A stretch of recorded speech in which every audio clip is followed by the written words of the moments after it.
Hi friends, నా పేరు చందు. మీరు చూస్తున్నారు satelugutechzone. సో ఫ్రెండ్స్, ఈరోజు మనం ఏంటంటే ఒక బెస్ట్ బడ్జెట్ పీసీ అంటే మనకి ఒక 35,000 రేంజ్ లో మనకి ఏంటంటే ఒక బెస్ట్ బడ్జెట్ పీసీని నేను ఈరోజు మీకు బిల్డ్ చేసి చూపించబోతున్నాను. దాన్ని చాలా మంది జరుగుతున్నారు. ఒక బెస్ట్ బడ్జెట్ పీసీ అంటే తక్కువ కాస్ట్ లో మనకి ప్రీమియం ఎఫెక్ట్స్ ఉండే ఒక బెస్ట్ బడ్జెట్ పీసీని చూపించమని అడుగుతున్నారు. సో దానికోసం ఈరోజు ఈ వీడియో చేస్తున్నాను.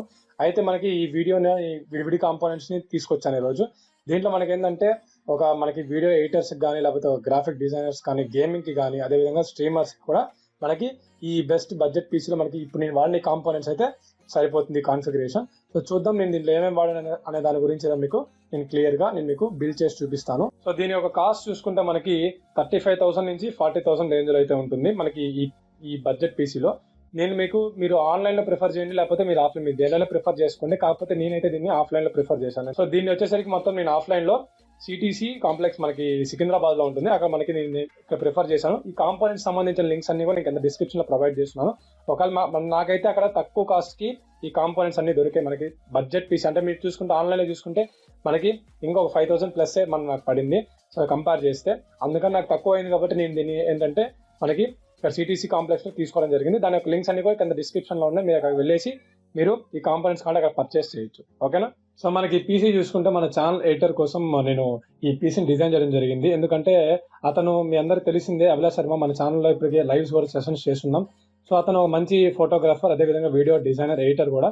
సో అతని ఒక ఫోటోగ్రఫీ మీరు చూడాలనుకుంటే కింద డిస్క్రిప్షన్ లో మీకు ఇన్స్టాగ్రామ్ ఐడీస్ కూడా నేను మెన్షన్ చేశాను. అక్కడ వెళ్ళి మీరు ఆ ఫోటోస్ చూసి మీరు అక్కడ ఫాలో కూడా చేయొచ్చు. సో అతని కోసమే మనం ఏంటంటే ఈ పీసీని డిజైన్ చేసి ఈరోజు మీకు బిల్డ్ చేసి చూపించబోతున్నాం. ఇంకేమాత్రం లేట్ చేయకుండా మనం ఏంటంటే ఈ పీసీని బిల్డ్ చేసేద్దాం. సో మనం పీసీని బిల్డ్ చేసే ముందు ఫస్ట్ ఆఫ్ ఆల్ మనం ఏమేమి కాంపోనెంట్స్ యూజ్ చేసాం మీకు ఒకసారి చూపిస్తాను. దాంతో మనం ఏంటంటే పీసీని ఎలా బిల్డ్ చేసాం అనేది మీకు క్లియర్ గా చూపిస్తాను. ఓకేనా? సో ఫస్ట్ ఆఫ్ ఆల్ మీరు చూసుకుంటే నేను మీకు ఈ క్యాబినెట్ చూసుకుంటే కూల్ మాస్టర్ K501L అని చెప్పేసి నేను ఈ క్యాబినెట్ అయితే తీసుకోవడం జరిగింది. ఎందుకంటే ఇది మనకి వీడియో తీసేటప్పుడు కానీ మీకు అట్రాక్టివ్ గా RGB ఫ్యాన్స్ తో మనకి అట్రాక్టివ్ లుక్ ఉంటుంది. ప్లస్ అదేవిధంగా గేమర్స్ కి వాటికి కూడా మీకు బాగుంటుందనే ఉద్దేశంతోనే నేను మీకు ఈ యొక్క క్యాబినెట్ తీసుకోవడం జరిగింది. అదేవిధంగా మీరు చూసుకుంటే ఇంకా నేను దీంట్లో మీకు ప్రాసెసర్ చూసుకుంటే మీకు Ryzen 5 3400G తీసుకున్నాను.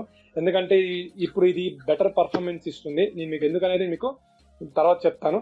సో నెక్స్ట్ అదేవిధంగా మీరు చూసుకుంటే ఇక్కడ ఇంకా మనకి మదర్ బోర్డ్ అనమాట. ఈ మదర్ బోర్డ్ చూసుకుంటే గిగాబైట్ కంపెనీ తీసుకున్నాను. అదేవిధంగా మోడల్ నేమ్ వచ్చేసి మనకి B450M DS3H వైఫై. అంటే దీంట్లో మనకి బ్లూటూత్ వైఫై మనకి దీంట్లో ఇన్బిల్ట్ గా ఉంటుంది. సో ఎక్స్టర్నల్ మనం ఏదైతే కనెక్ట్ చేసుకోకర్లేదు. అదే విధంగా మనకి దీంట్లో చాలా ప్రీమియం ఫీచర్స్ అయితే ఉన్నాయి. నేను మీకు చూపిస్తాను దీని గురించి నెక్స్ట్ మనం చూసుకుంటే దీంట్లో మనకి SMPS అనమాట. SMPS వచ్చేసరికి నేను కార్సెల్ కంపెనీ నుంచి తీసుకున్నాను.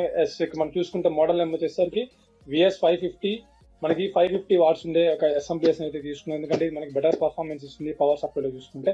సో నెక్స్ట్ అదే విధంగా మీరు ఇక్కడ మీకు 550 వాట్స్ ఉంది. ఒకవేళ మీకు బడ్జెట్ సరిపోకపోతే మీరు దీంట్లో 450 వాట్స్ మీరు ఇక్కడ దీన్ని పర్చేస్ చేయొచ్చు. ఏది తీసుకున్నా కూడా మీకు బెటర్ పర్ఫార్మెన్స్ అయితే ఇస్తుంది కార్సెల్ కంపెనీ నుంచి.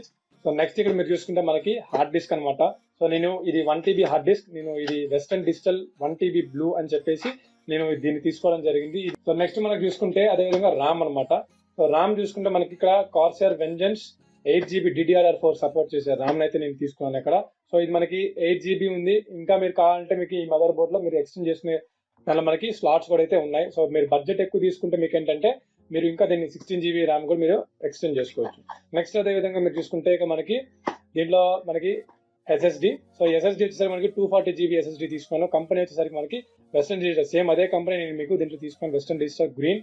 సో మనకి ఇది SSD అయితే 240GB అయితే ఉంది. ఇంకా మనం ఏమాత్రం లేట్ చేయకుండా వీటి యొక్క ప్రైజెస్ అదేవిధంగా వీటి యొక్క ఫీచర్స్ గురించి మీకు బిల్డ్ చేసేటప్పుడు నేను మీకు క్లియర్ గా చెప్తాను. ఓకేనా?